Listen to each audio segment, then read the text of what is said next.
Hello, hello, hello, hello. Magluluto po tayo ng sinigang na hipon. Ihanda na po natin ang hipon, kangkong, sitaw, okra, bawang sibuyas, sili, kamatis, sinigang mix and nor. Igisa na po natin ang bawang sibuyas, kamatis. Lagay na po natin ang hipon.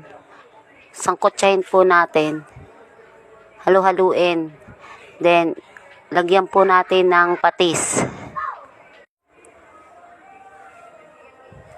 Halu-haluin po natin. Then, lalagyan po natin ng tubig, sili, nor cubes, asin. Halu-haluin po lang natin, pati sitaw, okra, kangkong, then sinigang mix. Yan, kumukulo na po. Then it's done. Thank you for watching. Bye-bye.